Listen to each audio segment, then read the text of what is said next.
안녕하세요, 구독자 여러분.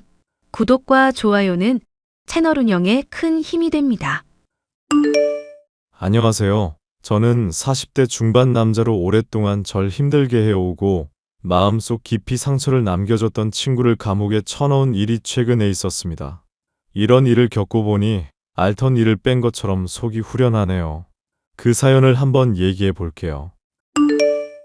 야, 혁재야, 너 미쳤냐? 뭘 믿고 이렇게 까불어? 다른 놈들은 다 나한테 설설기는데 대체 뭘 믿고 까부냐고 이 친구야. 선생한테 몰래 꼰지르면 안 걸리고 넘어갈 수 있을 줄 알았냐? 교무실에서 내 돈 받아쳐먹는 인간들이 몇인데 뭔 깡으로 그랬는지 드러나 보자. 깡이고 뭐고 네가 말하는 것 중에 엉터리 아닌 게 없으니까 그러지. 시험을 대신 치고 네 이름을 쓰라는 게 말이나 되는 소리냐? 새끼야, 내가 공짜로 해달래. 10만 원 준다고 하잖아. 너네 엄마 가난해서 식당에서 일하고 청소부까지 한다며? 그럼 시험 한 번에 10만 원이면 얼추 타산 떨어지는 거 아니냐? 계산이 잘 안 되나 본데 대리 시험 치다가 들키면 정학까지 당할 수 있는 문제거든. 너야 빽이 있으니까 유야무야 넘어가겠지만 나는 인생이 아예 망할 수도 있고. 그런데 10만 원이면 너무 짠 거 아니냐? 한 10억이면 모를까? 아, 요즘 내가 저혈압이었는데 이게 또 혈액순환을 시켜주네. 미친놈아. 10억? 나 1년치 술 마시고 놀러 다닐 돈 다 모아도 그만한 돈은 안 되거든? 안 되면 안 하면 될 일이지. 왜 트집을 잡고 그러냐? 내가 너 공부 좀 하고 주먹 좀 치는 것 같아서 많이 봐줬던 건 알지? 근데 이따위로 나오면 바로 찐따 계급으로 만드는 수가 있어. 손가락 아작내고 그 잘난 공부 못하게 해줄 수도 있다고. 그러니까 생각 잘해. 나한테 빌 건지 앞으로 또 개길 건지. 뭐 그렇게 욕심이 많아. 10억 달라고 해도 싫대. 개기지는 말래. 시험은 또 대신 쳐달래. 어휴, 너 그렇게 욕심 부리다가 인생 진짜 망해도 모른다? 망한 건 네 인생이고요. 내가 아무리 추락해도 잘 나가는 사장님의 아들인데 네 수준보단 낫지 않겠냐? 네 형은 공부도 잘하고 성실한 사람이라던데? 근데 넌 왜 그 모양이냐? 이게 진짜 사람 빡치게 하네. 너 사람 열받게 하는 법 따로 과외라도 받냐? 아니다. 거렁뱅이라 그럴 돈은 없겠네. 그냥 네 머리 수준 고려해서 적당한 애한테 대리로 시험 쳐달라고 하지 그러냐? 왜 자꾸 가만히 있는 날 건드는지 모르겠네. 나는 말이지, 계급이라는 게 현대에도 있다고 생각하는 사람이거든. 너처럼 돈도 없고 가난한 놈들이 공부 좀 한다고 까부는 거 보면 속이 막 부글부글 끓어올라. 그래서 막 미치겠어서 이렇게 그냥 못된 짓 해야만 직성이 풀려. 오케이? 앞으로 넌 찐따 취급받을 거니까 그렇게 알고, 네 이름은 이제 찐따다. 전학을 하게 된 고등학교에서 알게 된 태호라는 친구는 잘 사는 집안의 둘째 아들이었습니다. 모범생인 자기 형과는 달리 개망난이나 다름없는 학교 생활을 보내고 있었습니다. 돈 밝히는 선생은 물론 주먹 좀 쓴다 하는 애들까지도 돈으로 매수를 하니 학교에서는 무소불위의 권력을 누리고 있었죠. 전학 초기에만 하더라도 저를 건드리지 않고 은근히 잘해주던 태호와 그의 패거리였지만 힘이 약한 애들에게 빵심부름을 시키는 것도 모자라 샌드백처럼 다루는 걸 보다 못해 한마디를 했더니 그때부터 저 역시도 표적이 됐습니다. 자신의 시험을 대리로 치면 용서해주겠다는 제안을 거절했고 그날로부터 저는 태호 패거리에게 시달리게 됐죠. 너 혹시 친구들이랑 싸웠니? 대체 얼굴이 왜 그 모양이니? 아, 친구랑 싸운 건 아니고 오다가 깡패들을 만나서 돈 없다고 하니까 뒤져서 나오면 10원에 한 대라길래 그래서? 맞느니 돈을 주고 말지. 그걸 또 버티고 있었던 거니? 엄마가 내 용돈을 너무 많이 줘서 그렇지 뭐. 앞으로는 내 용돈은 내가 알아서 벌어서 쓸 테니까 그렇게 알아. 아서라 아서. 너 공부하는 것도 힘든데 일까지 하게 만들겠니? 네가 좋은 대학 들어가서 엄마 눈물 닦아주는 게 나한테는 최고로 기쁜 일이야. 그러니까 허튼 생각하지 말고 그냥 공부만 열심히 해. 알겠니? 여기 식당 이모가 떡볶이랑 반찬이랑 챙겨주더라. 간은 이번에 안 주셨네? 난 간이랑 염통이 좋던데. 엄마가 미안. 아빠가 도박으로 다 탕진하고 도망가지만 않았어도. 그럼 너도 좋은 학교에서 착한 친구들이랑 잘 지내고 있었을 텐데. 괜히 네 아빠 같은 사람을 만나서 너까지 이렇게 고생을 시키는구나. 그렇게 따지면 아빠 안 만났으면 나 태어나지도 않았지. 그리고 지금 고생 많이 하고 있잖아. 내가 나중에 갚을 테니까 조금만 더 고생하자, 엄마. 대신 건강 챙겨야 하니까 지금보다 일은 좀 줄이고. 식당 일만도 버거운데 왜 청소일까지 하고 있어? 엄마가 요령이 있어서 많이 움직이면서 몸 혹사하는 것 같아도 전혀 안 그래. 운동하듯이 노동을 하니까 오히려 하면 할수록 건강해지는걸? 건강은 내가 또 타고났잖니. 너 건강한 것도 엄마한테 다 유전받은 거니까 감사히 여겨야 된다? 엄마는 낮이며 밤이며 쉴 틈 없이 일을 하면서 고생을 했고, 그런 엄마에게 보답을 하기 위해서라도 저는 꼭 성공을 해야겠다고 생각하고 있었습니다. 괜히 구설수에 휘말리기 싫었기 때문에 태호 패거리가 저를 괴롭히고 때리는 일이 있더라도 반항 없이 묵묵히 참으며 도끼를 품었습니다. 좋은 대학에 가서 반드시 성공을 하겠다는 일념으로요. 각박한 현실을 잊게 해주는 것에는 공부만 한 것도 없었기 때문에 그리 어렵지는 않은 일이었죠. 약간의 아쉬움이 있기는 했지만 수능 역시도 아주 잘 치를 수 있었습니다. 엄마, 나 서울대는 포기하고 다른 대학 법대로 갈까 싶네. 장학금도 준다고 하니까 좋은 조건이더라고. 엄마야, 네가 무슨 선택을 하건 지지하지만 서울대가 그래도 좋지 않겠니? 현실적으로 그쪽이 나중에 더 취직하기도 쉬울 거고. 대학 다니면서는 사시 공부를 해보려고. 사실 그 어렵다는 공부를 굳이 하려는 이유는 또 뭐고? 이제 좋은 대학도 가게 됐겠다. 적당히 좋은데 취직도 할 수 있을 텐데. 공부하면서 그렇게 고생해놓고 또 공부지옥에 들어가려는 걸 이해를 못하겠구나. 아빠가 도박에 빠진 것도 따지고 보면 나쁜 놈들한테 사기당한 것 때문이었잖아. 돈 다 잃고 술 마시고 교통사고 난 것까지야 아빠 잘못이라고 쳐도 그렇게 만든 인간들 제대로 처벌이나 받았어? 당장 나 학교에서 괴롭히던 애들도 그렇고 법이라는 게 꼭 사람들한테 정의롭게만 돌아가지는 않더라고. 그래서 나라도 내가 맞다고 생각하는 대로 좀 법이 돌아가는 걸 보고 싶어서 이걸 그냥 묵묵히 참고만 살았더니 병이 들 것 같아서 정말 안 될 것 같아. 난 네가 그렇게 힘들어하는 줄은 몰랐구나. 엄마로서 아들이 괴로워하는 거 알았으면 그걸 위로라도 해줬어야 하는데. 엄마는 낮밤 없이 나 위해 일해왔었던 걸로 충분해. 장학금 받으면서 학교 다니면 과외 같은 걸로 아르바이트 비용도 충당 가능하니까 앞으로는 정말 일 좀 줄여. 그러다 엄마까지 쓰러지면 나 정말 엇나갈 것 같아서 하는 말이야. 당시에는 사법고시가 폐지되기 전이었고 합격만 한다면 성공이 보장되는 길이었습니다. 아빠가 죽게 된 일이나 학교에서 태호에게 시달림을 당한 것이나 세상에는 정말 힘이 없는 사람으로서 겪게 되는 괴로운 일들이 많다는 것을 체감했고 옳다고 생각하는 일이 있어도 실현하기에는 역부족일 때가 많다는 걸 느꼈습니다. 돈도 없고 가난한 집안 출신인 저로서는 독을 품고 검사가 되기 위해 공부, 오직 공부만이 답이라고 생각했습니다.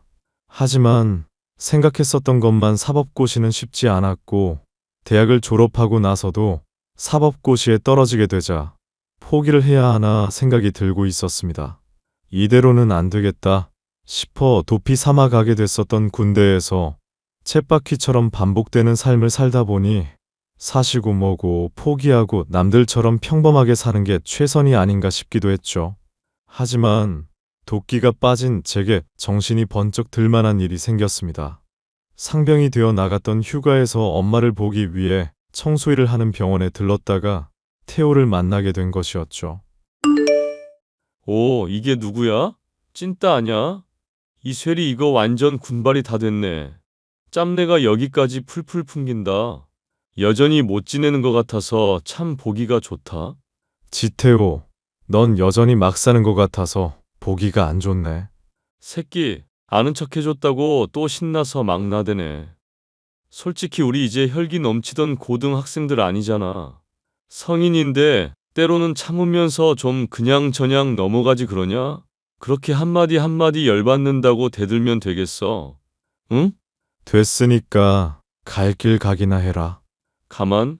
나야 형 잠깐 보러 여기 온 거라지만 거렁뱅이인 네가 이런 건물에 올 일이 없을 것 같은데. 설마 엄마 보러 왔냐? 혹시 여기 청소부로 일하는 중? 맞네. 표정 보니까 맞나 보네. 남의 인생에 관심 가지지 말고 네 갈 길이나 가라고. 왜? 군인 주제에 사람 치기라도 하게? 너는 군대 안 가냐? 응. 나는 면제로 빠졌어. 고등학교 때 하도 찐따 같은 놈들 패주고 다녔더니 허리며 눈이며 성한 구석이 하나도 없더라고. 자랑이다. 한심한 새끼. 야, 이거 진짜 못 모르는 놈이네. 요즘 세상엔 빽 써서 군대 빠지는 게 자랑이야. 누가 꿀 더 빨 수 있나 이런 게 자랑이라고. 그게 다 가진 놈이고 있는 놈이라는 증거고 가진 놈은 없는 놈들 더 빼앗아 줄 수도 있거든. 못 믿겠으면 네 엄마 여기서 잘리게 해줄까? 적당히 해라. 진짜 주먹 날아가는 수가 있다.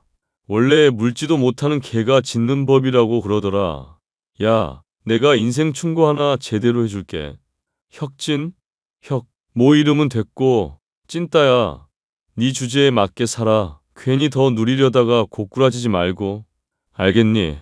휴가를 나왔다가 만나게 된 태호는 고등학교 때보다 더 망나니가 되어 있었지만 여전히 부잣집의 도련님이고 잘 살고 있는 것처럼 보였습니다. 군대에서 시간을 보내고 있는 저와는 달리 맛있는 밥에 좋은 차를 몰고 다니면서 인생을 즐기고 있었죠. 그 모습을 보니 사라진 줄 알았던 도끼가 한껏 차오르더군요. 저는 그날로부터 군대에 복귀해서 공부를 시작했고 병장 때는 아예 법학책을 끼고 살았습니다.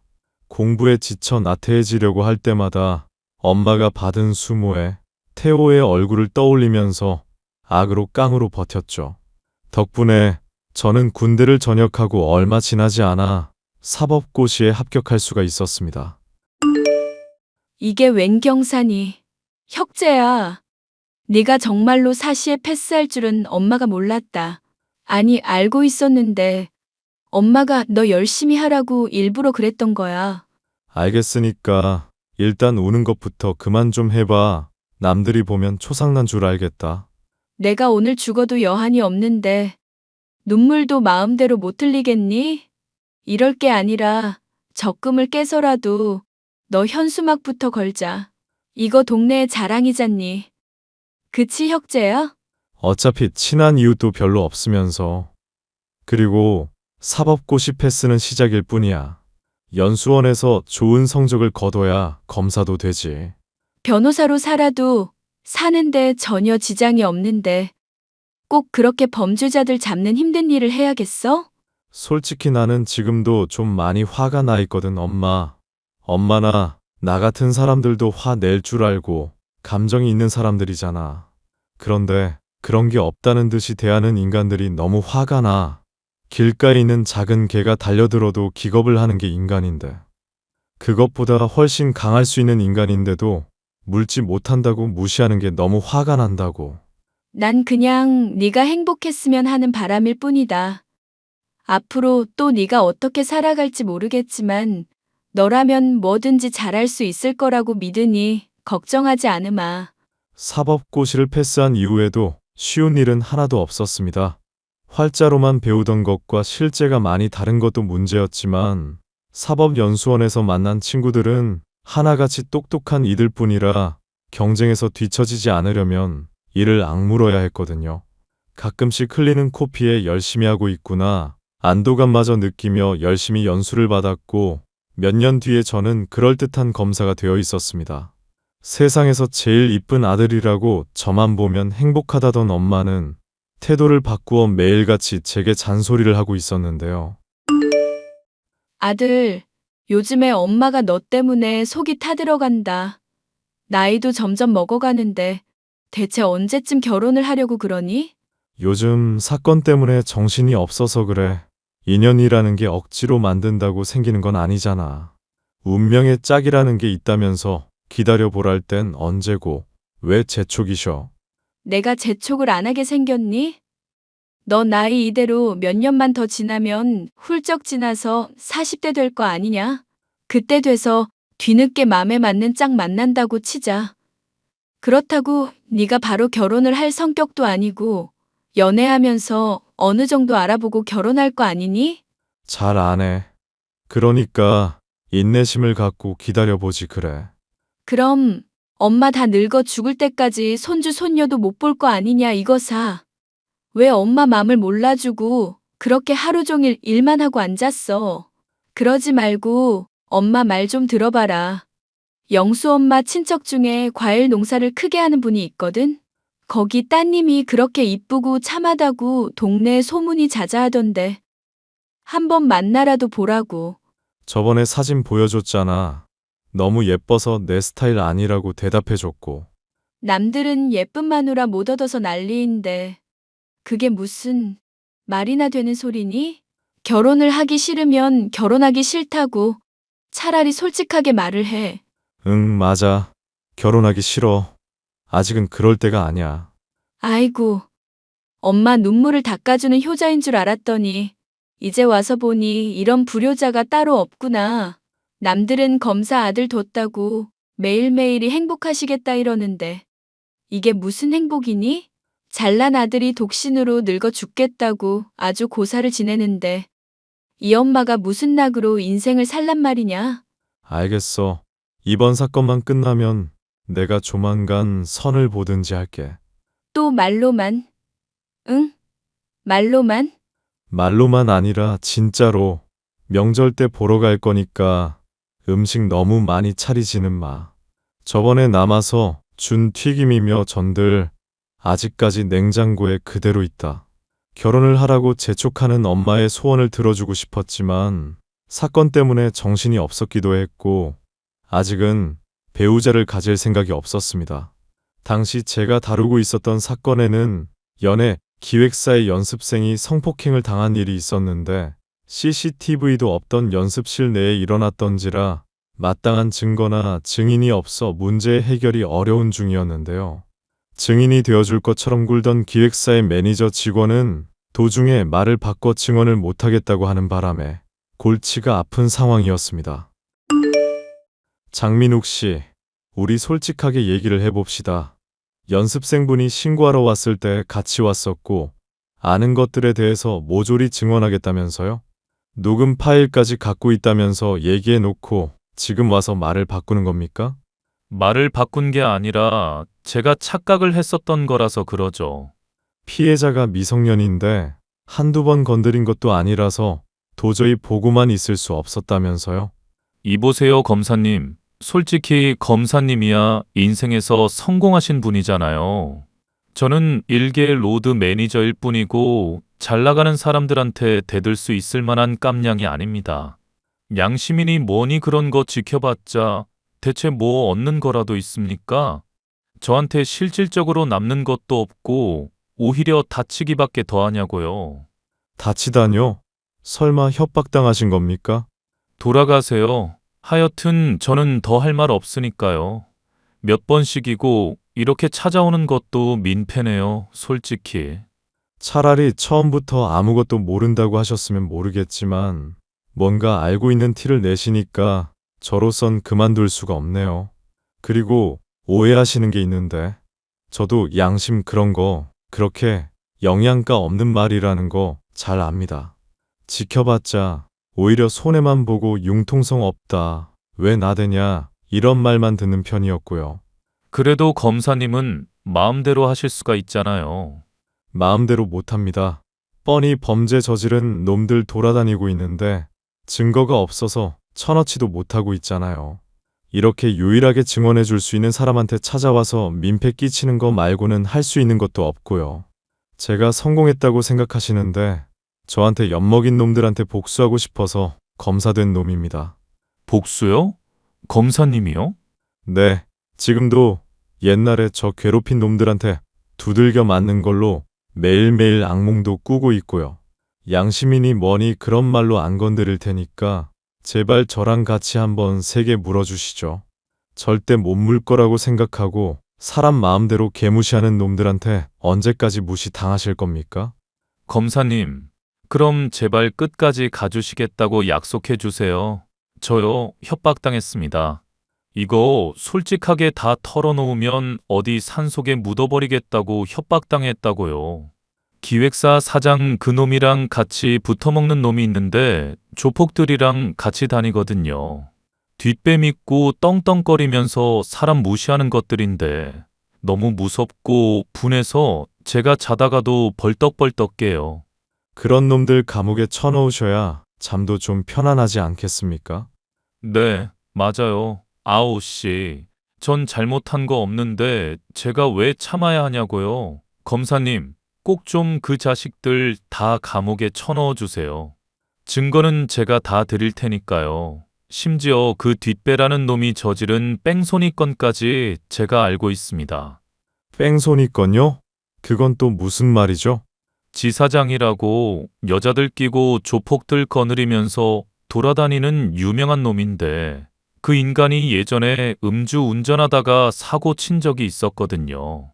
저한테 녹음 파일은 없긴 한데 대신 감옥 간 애가 제 친구니까 같이 설득하면 어떻게든 되지 않을까요? 무엇이냐? 외국 영화 보면 사법거래인가 그런 것도 있던데 검사님이 힘 좀 써주시면 될 것 같아요. 스케일이 갑자기 커진다 싶었는데 그것은 제게 오히려 행운이었습니다. 성폭행을 저지른 기획사 사장의 뒷배로 있던 지사장, 뺑소니 사건을 저지르고 부하에게 덤터기를 씌운 그 지사장이라는 인물이 다름 아닌 저의 원수나 다름없는 동창, 지태우였기 때문이죠. 일사천리로 뺑소니에 대한 녹음을 확보하는 것은 물론 고구마 줄기를 캐듯이 잡은 증거들을 바탕으로 하나하나 캐고 들어가자 밑도 끝도 없이 범죄의 증거들이 쏟아지기 시작했습니다. 민욱 씨, 덕분에 문제가 잘 해결될 것 같네요. 기획사 사장에 접대받은 인간들까지 깡그리 다 감옥에 쳐넣을 수 있을 것 같습니다. 이게 다 민욱 씨랑 연습생 친구가 용기 내준 덕분이에요. 아닙니다, 검사님. 친구 도와주고 한심하게 포기하려던 저 잡아주셔서 제가 오히려 감사하죠. 제가 요즘에 체중도 늘고 법 공부도 하고 있고 하루하루가 아주 충실합니다. 사람이 공부를 해야 한다는 걸 알았네요. 이제 일망타진할 일만 남았는데 잘 증언해 주실 수 있죠? 제 나름대로도 추가로 증거될 만한 거 많이 알아놨거든요. 증인도 더 확보했고. 조만간 카페에서 한번 보시죠, 검사님. 이번에는 제가 커피 쏘겠습니다. 이제 다 잡은 거나 다름없고 민욱 씨도 위험하니 조심히 있으세요. 카페는 위험하고 있으신 곳으로 제가 가겠습니다. 추가적인 증거를 가지러 가기 위해서 저는 직원이 숨어있던 거처로 향했습니다. 그런데 그 인근에서 놀랍게도 태호를 만날 수가 있었죠. 제 얼굴을 보고 놀란 표정을 전혀 짓지 않는 걸 보니 태호가 나름 이 문제로 인해서 조사를 해왔을 거라 짐작을 할 수 있었습니다. 옆에 큰 덩치 하나를 데리고 있는 태호가 실실 웃고 있었지만 숱한 범죄자들을 다뤄보다 보니 내심 초조해하고 있다는 게 눈에 환할 정도였습니다. 이야, 우리 개찐따? 검사가 됐구나. 검사가 됐어. 완전 제대로 출세했네. 꼴에 또 검사랍시고 양복은 입었네? 그거 기성품 같은데 얼마짜리냐? 오랜만이다, 지사장. 지사장? 너가 어떻게? 아, 또 어디서 이상한 소문 듣고 나 캐고 다녔나 보구나. 근데 개찐따. 아니, 혁재야. 우리 솔직히 터놓고 얘기해보자. 난 네가 왜 열심히 해서 검사까지 됐는지 그게 딱 동기가 보이더라고. 그 지점을 우리가 얘기해보면 좀 사이좋게 지낼 수 있지 않을까 싶걸랑. 동기? 사이좋게? 엄마는 식당 일에 청소부에, 듣자 하니 아빠는 도박하다가 사고로 죽기까지 해.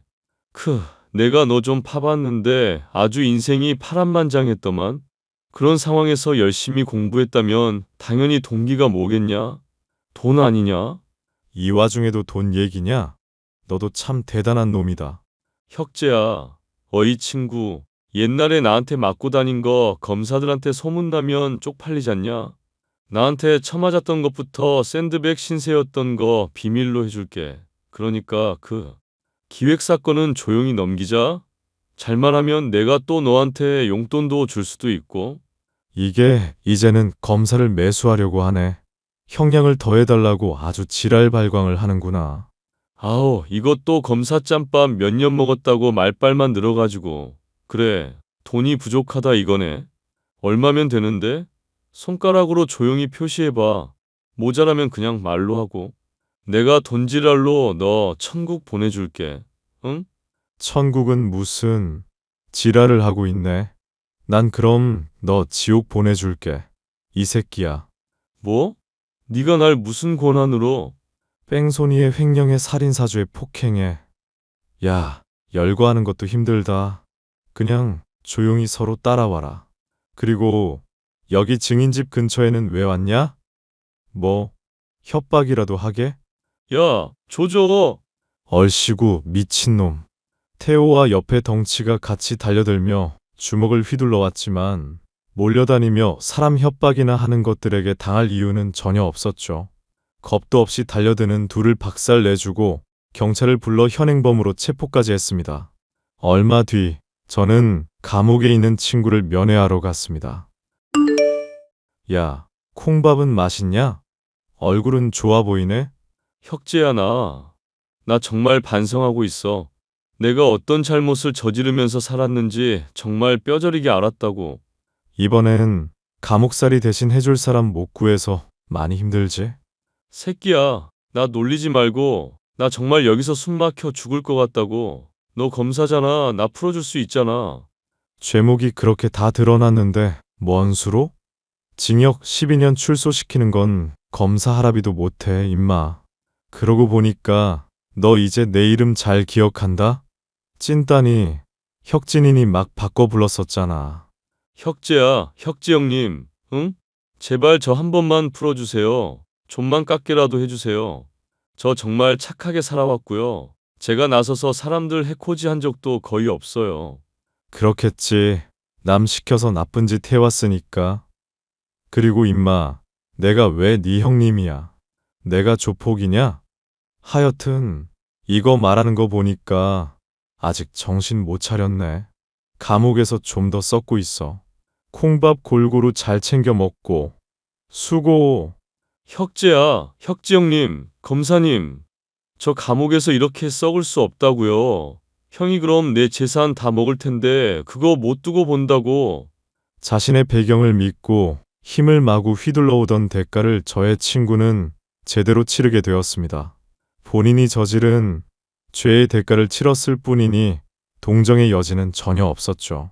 제 개인적인 복수는 하게 되어 후련하지만 이런 일이 비일비재하게 일어나고 있다는 걸 생각하면 마음이 여전히 편하지는 않지만 이제는 저도 조금은 여유를 찾아보려 합니다.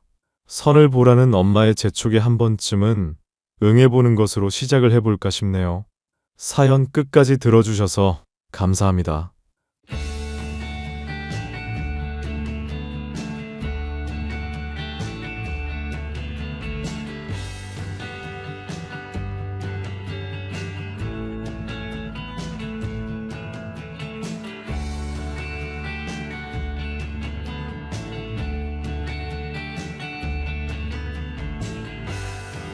안녕하세요, 구독자 여러분. 구독과 좋아요는 채널 운영에 큰 힘이 됩니다. 안녕하세요. 전 직장에 다니는 아들과 함께 살고 있는 50대 여성입니다. 애 딸린 남편을 믿고 평생을 약속했지만 실패한 결혼 생활을 겪었는데요. 그래도 건진 것이 있다면 제가 배 아파 낳은 것이나 다름없는 아들 하나네요. 여보 미안. 결혼 기념일인데 오늘은 야근해야 할 것 같네. 집에 가고 싶은데 부장이 보내주질 않아서 나도 미칠 노릇이야. 또? 이번에는 꼭 같이 보내기로 약속했잖아. 식당 예약도 다 해놨는데 갑자기 이러면 어떡해. 미안. 그래도 나 지금 하는 프로젝트 얼마나 중요한지 당신도 잘 알잖아. 점수 차곡차곡 벌어놔야 나중에 승진도 하고 당신이랑 우리 재현이랑 더 좋은 집으로 이사도 가지. 항상 일이 중심이니까 나나 재현이가 너무 힘들어. 당신도 물론 고생하는 건 알겠는데 균형을 좀 맞춰줬으면 좋겠어. 내가 노는 게 아니라 일하는 거잖아. 맘 같아선 나도 365일, 1년 내내 탱자탱자 놀고만 싶거든? 근데 가족 부양해야 하니까 나도 하는 수 없이 일하는 거 아냐? 당신은 왜 사람이 감사할 줄을 모르고 늘 바라는 것만 많아? 내가 당신이랑 살면서 제일 처음 배운 게 포기야.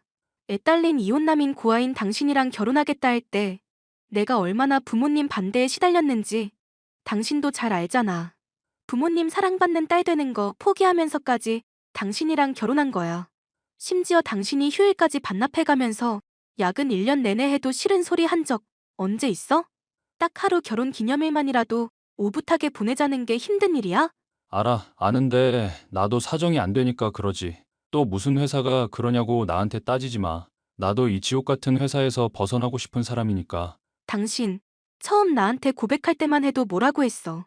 부모님이 늘 바빠서 자식 제대로 못 챙기고 서로 애정 나눌 시간도 없으셔서 이혼한 것 같다며. 그래서 우리는 부부 되더라도 절대 그러지 말고 같이 맛있는 것도 먹고 좋은 곳도 구경 가면서 행복하게 지내자며.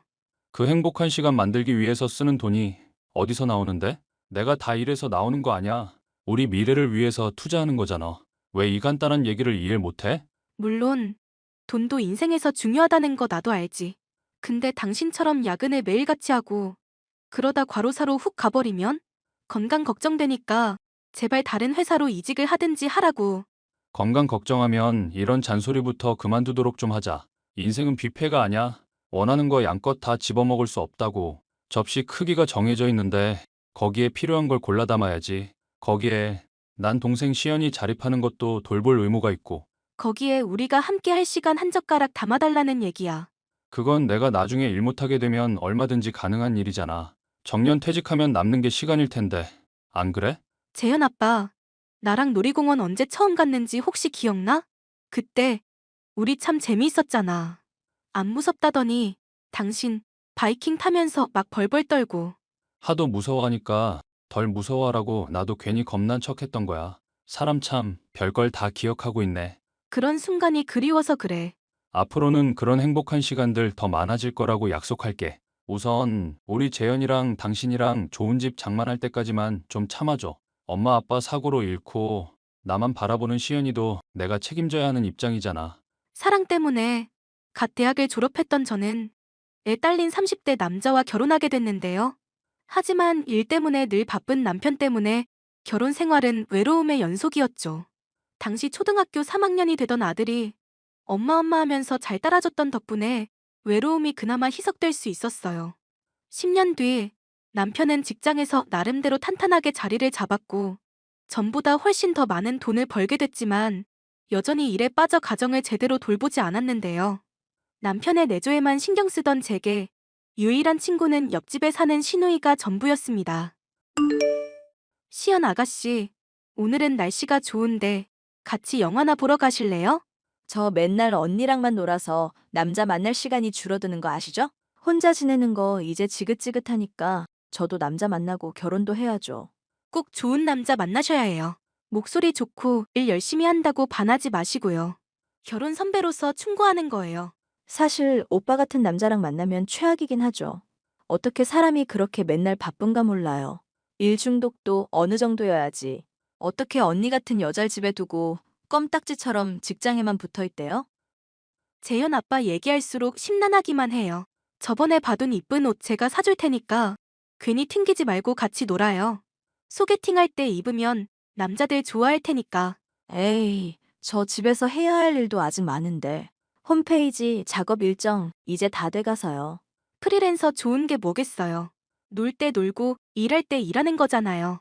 길게 시간 안 뺏을 테니까 놀아요. 그럼 오늘만 놀죠 뭐.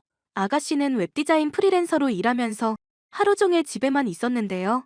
함께 보내면서 주로 나누는 것은 남편의 이야기 정도였을 뿐 둘 사이에 그리 많은 공통점이 있지는 않았습니다.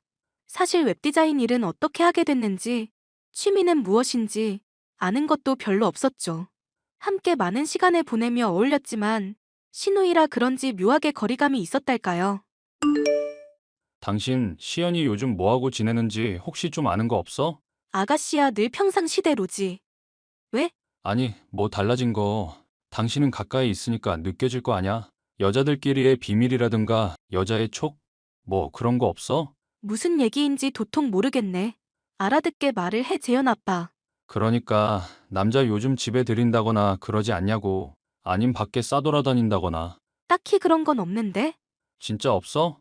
뭐 알고 있는데 감춰주는 거 아니고? 솔직히 당신이 이러는 이유를 모르겠다. 아가씨가 아무리 당신이나 나보다 어려도 이제는 30대야. 10년 넘게 돌봤으면 됐지. 아직도 감싸고 돌면 어떡해? 안 그래도 남자 안 생긴다고 나랑 노는 것도 꺼려 하시는데 당신까지 이러면 영영 결혼 못한다? 논팽이랑 만나는 것보다야 평생 혼자 사는 게 낫지. 하여튼 당신은 시연이 잘 감시하고 뭐 이상한 거 있으면 바로 말해주고. 알겠어? 누가 보면 아가씨가 당신 마누라인 줄 알겠다. 가뜩이나 일에 치여서 짜증나는데 좀 알겠다고 순순히 대답하면 안 돼? 왜 이래 사람 무섭게. 알았어. 알겠다고. 나 짜증나게 하지 마. 안 그래도 집 많은 사람이야. 알겠어. 알겠으니까 짜증 좀 내지 마. 집에 불러서 술이라도 먹여봐. 그럼 뭐 있는지 실토하겠지? 대놓고 그러지 말고 여자끼리 시간 좀 보내자고 하고 살살 구슬려서 뭐든 알아내란 말이야. 그렇게까지 해야 해? 재현 아빠, 이건 좀 집착이야. 내가 순순히 대답하랬지?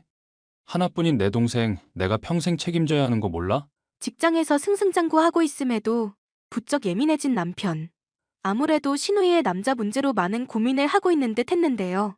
전 남편이 그저 동생을 많이 아끼고 걱정하느라 그런 줄만 알았습니다. 결국 전 남편의 말대로 아가씨를 불렀고 함께 술을 마시게 됐습니다. 은근히 남자가 있냐 떠봤지만 별달리 나온 게 없던 중이라 답답했는데요. 몰래 아가씨의 핸드폰을 열어 메신저를 확인했고 감춰둔 남자가 있음을 알게 됐습니다. 그 정체는 제가 상상도 할 수 없는 사람이었죠. 시연이 너 요즘 뭐하고 지내는 거야? 내 연락도 제깍제깍 안 받고? 나도 일상이라는 게 있는 사람이야. 적당히 해. 적당히 해? 너 설마 옛날처럼 이 남자 저 남자 만나면서 몸 파는 거 아니지? 또라이 같은 소리 한다, 진짜. 내가 너 위해서 희생하고 참았던 세월 생각하면 그럴 수 없을 텐데? 다른 놈 볼 때마다 내 얼굴 떠오르고 그러지 않디? 나도 오빠 좋아. 근데 왜 자꾸 나 쓰레기 취급하고 말을 해도 안 믿어주는데? 이러니까 나도 지쳐서 전화 피하는 거 아냐. 그리고 오빠만 희생했어? 나도 희생했어. 네가 뭘 희생했는데? 전 부인이랑 헤어질 때 나랑 결혼하자고 했잖아. 근데 그때 술집 여자라 나 못 믿겠다며.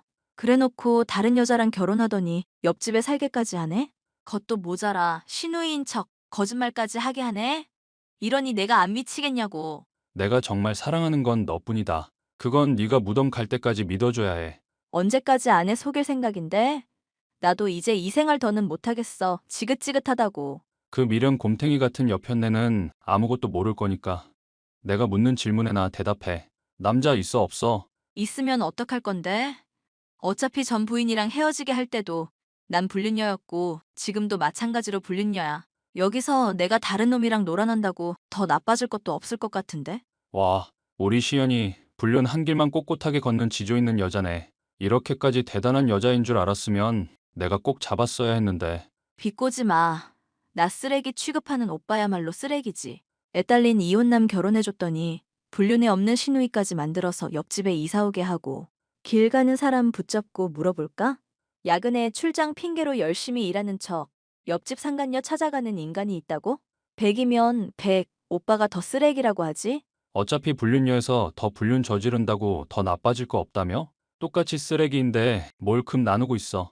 이런 대화 더 하고 싶지 않고 자꾸 이렇게 집착할 거면 우리 헤어지자. 아니, 누구 맘대로? 넌 앞으로도 계속 내 동생이어야 하고 내 애인이어야 해. 나 조만간 너한테 또 야근하러 갈 거니까 그렇게 알고 있어. 몰라, 오든지 말든지. 가방 사들고 갈 건데? 그럼 딱 하루만이다? 제가 신우이라고 알고 지내던 여자는 사실 남편과 피 한 방울 섞이지 않았습니다. 남편은 10년이 넘는 세월 동안 옆집에 상간녀를 두고 절 속이고 기만해왔죠. 일이 바빠 가족을 위해서 제게 그랬다는 말은 죄다 핑계에 불과했습니다. 술에 취해 잠들어 있던 시누이, 아니 상간녀를 당장이라도 흔들어 깨워 모든 일을 따지고 싶었지만 그러지 않았습니다. 확실한 증거들을 더 확보해 제가 허송세월한 시간들을 보상받아야 했으니까요. 전 카톡의 대화를 캡처해 증거를 확보하는 한편 상간녀의 집 비밀번호 역시도 파악해두었습니다. 그리고 벼르고 벼르던 복수의 때가 왔죠. 재현 아빠, 어디야? 나 야근하는 거 뻔히 알면서 물어? 아님, 뭐 또 나 죄책감 느끼라고 모른 척 묻는 거야? 이래서 내가 너랑 얘기하면 늘 짜증이 나. 할 말이 있어서 그러지. 뭔데, 용건만 후딱 말해. 야근이라는 거 회사에서 하는 거 맞지? 내가 잘 이해가 안 가서. 야, 이 멍청한 여편네야. 그런 시시껄렁한 질문이나 하려고 바쁜 사람을 불러? 왜 바쁜데? 상간녀 집에서 야근하느라? 뭐? 너 지금 뭔 소리라는 거야? 맨날 심심하다 노래 부르더니 새로운 놀이 찾은 게 바쁜 사람 붙잡고 헛소리 하는 거야? 더 정확히 말해야 이해를 하려나? 왜 야근을 옆집에서 하냐고. 이 쓰레기 자식아. 너 대체 그걸 어떻게 안 거야? 다 아는 수가 있어. 너 딱 기다려. 잠깐만, 여보, 재현 엄마. 전 더 볼 것도 없이 알아둔 비밀번호를 입력해 옆집의 문을 열어젖혔습니다. 남편과 상간녀는 들이닥친 절 보더니 아주 기겁을 하더군요. 옷을 허겁지겁 입다가 서로의 속옷을 바꿔 입질 않나? 꼴사납게 넘어지질 않나? 아주 가관이었습니다. 저는 그 꼴을 죄다 사진을 찍어 증거를 확보했고 일사천리로 이혼을 진행하게 됐습니다. 상간녀와 남편은 울며 불며 매달렸지만 둘을 용서해줄 마음은 조금도 들지 않았죠. 여보, 내가 진짜 잘못했어. 우리 좋았던 기억 생각해보자. 부모님 말 안 듣고 너 같은 거랑 결혼한 내가 등신이지. 더 얘기 섞는 것도 싫으니까 꺼져. 여보, 내가 위자료 당신한테 두둑하게 줄 수 있어. 그런데 소문은 내지 말자, 응? 회사 대표님이 부인 불륜 때문에 이혼하신 분이라 이런 일 소문나면 나 회사 잘려. 그간 고생하면서 일군 내 자리 하루아침에 다 망한다고. 제발. 이 와중에도 뻔뻔하게 붙잡고 있니? 재현이는 나랑 같이 살기로 했으니까 그런 줄 알아. 여보, 애를 생각해서라도 제발. 재현이도 이제 알 거 다 아는 나이야. 엄마 인생을 생각해서라도 꼭 이혼하라고 하더라. 못난 아빠랑 더는 살기 싫대. 여보, 나 진짜 죽어. 이러면 안 돼. 재현이랑 내 직장, 이거 내 인생 전부나 다름없다고. 그거 걸고 이제까지 도박해온 게 당신이잖아. 나한테 들켜서 결국 다 잃었고. 수고해. 여보, 재현 엄마. 결국 전 이혼이며 상간녀 소송을 통해 위자료와 양육비 등 아들과 함께 살아갈 돈을 받게 되었습니다. 상상 못할 정도로 두둑한 금액이긴 했지만 그간 날린 세월을 모두 보상받기에는 턱없이 부족했는데요. 그래도 남편과 상간녀의 실체를 알게 되어 남은 세월이라도 건사했다고 생각하니 안도감이 들더군요. 남편은 회사의 불륜에 대한 소문이 나게 됐고 직장에 잘려 상간녀에게도 버림을 받았습니다. 그 뒤로 오랜 세월이 흐른 탓인지 이제는 당시의 모진 시간도 추억처럼 느껴지는데요. 절 선택해준 아들이 장성해 친아들 못지않게 효도하고 엄마를 잘 따르며 외로움을 채워주는 덕분이겠죠. 사연 끝까지 들어주셔서 감사합니다. 사연 끝